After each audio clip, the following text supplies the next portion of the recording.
Hello বন্ধুরা, আপনাদের সবাইকে রুনা কিচেন রুমে স্বাগত জানাচ্ছি।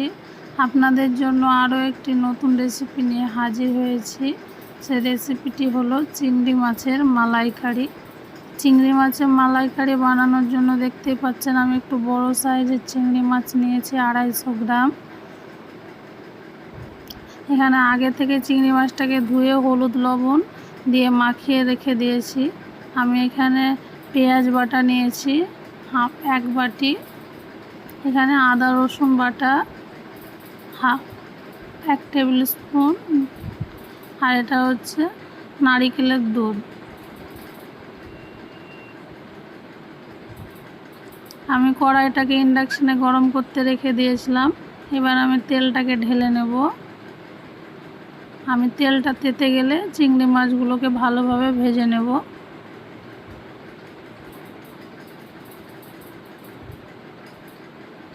দেখেন আমার তেলটা তেতে গেছে।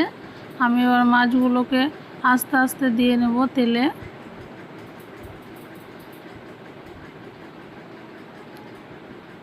সব মাছগুলোকে দিয়ে উল্টে পাল্টে ভালোভাবে নেড়ে চেড়ে ভেজে নেব। আমি এখানে বেশি ভাজবো না। চিংড়ি মাছের মালাইকারিতে চিংড়ি বেশি ভাজলে ভালো লাগে না, তাই মিডিয়ামভাবে ভাজবো।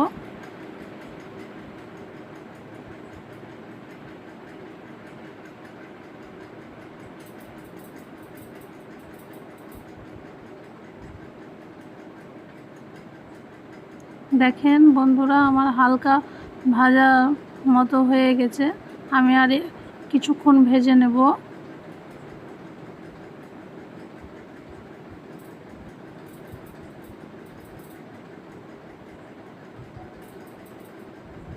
চিংড়ি মাছটা ভাজা হতে থাক, চলেন আমরা একটা মশলা বানিয়ে নিই।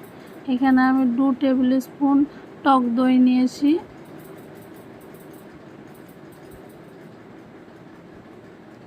পরিমাণ মতো শুকনো লঙ্কা, পরিমাণ মতো হলুদ,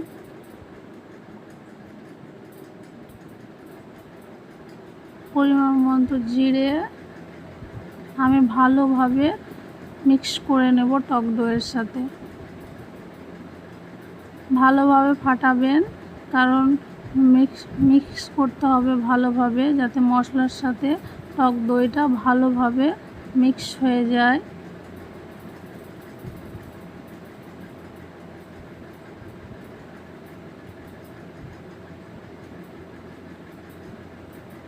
আপনারা এইভাবে নেড়ে চেড়ে ভালোভাবে মিশ্রণটাকে তৈরি করে নেবেন। দেখেন আমার হয়ে গেছে। আমার চিংড়ি মাছও ভাজা হয়ে গেছে। দেখতেই পাচ্ছেন আমার হালকা লাল ধরে নিয়েছে, মানে আমার চিংড়ি মাছটা ভাজা হয়ে গেছে। আমি এবার তুলে নেব একটা প্লেটে।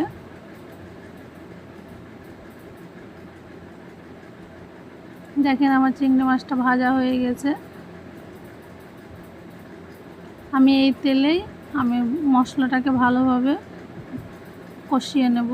আমি এখানে পেঁয়াজ বাটা দিয়ে দিয়েছি। পেঁয়াজ বাটাটাকে তেলের সাথে ভালোভাবে কষে নেব।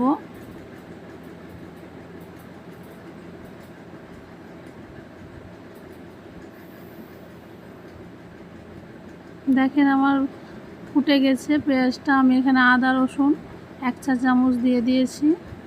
আমি আদা রসুনটাকেও ভালোভাবে মিক্স করে নেব।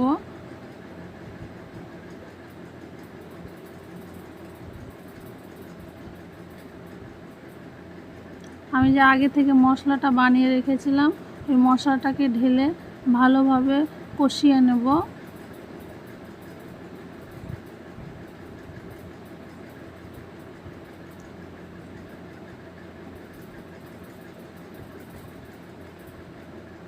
দেখেন আমার ভালোভাবে কষানো হয়ে গেছে, তেল ছেড়ে গেছে। আমি এবার চিংড়ি মাছটাকে দিয়ে নিয়েছি। এবার ভালোভাবে চিংড়ি মাছটাতে মশলার সাথে মিক্স করে নেব। দেখতেই পাচ্ছেন আমি কিভাবে চিংড়ি মাছটাকে ভালোভাবে মশলার সাথে মিক্স করছি।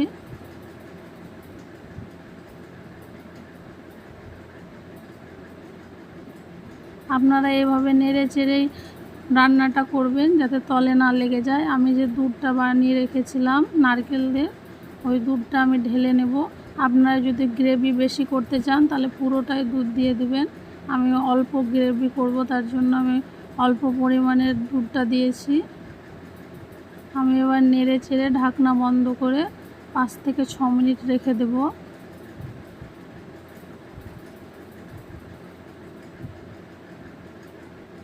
পরিমাণ মতো লবণ,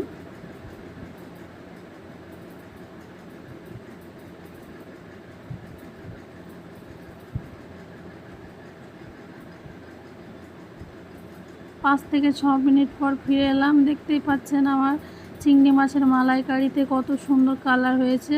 আমি গরম মশলা দিয়ে নেব। আপনারা চাইলে নামানোর টাইমে দিতে পারেন, আমি আগেই দিয়ে নিয়েছি, কারণ আমার গরম মশলাটা চিংড়ি মাছের ভেতরে যাতে ভালোভাবে চলে যায়। আবারও গরম মশলাটা যাতে ভালোভাবে যায় তার জন্য 1 থেকে 2 মিনিট ঢেকে রেখে দেব। দেখেন আমার হয়ে গেছে, কত সুন্দর কালার হয়ে গেছে, আমার তেলও ছেড়ে নিয়েছে চিংড়ি মাছের মালাইকারিতে। এবার বন্ধ করে নামিয়ে নেব, ভালোভাবে নেড়ে ছেড়ে নামিয়ে নেব।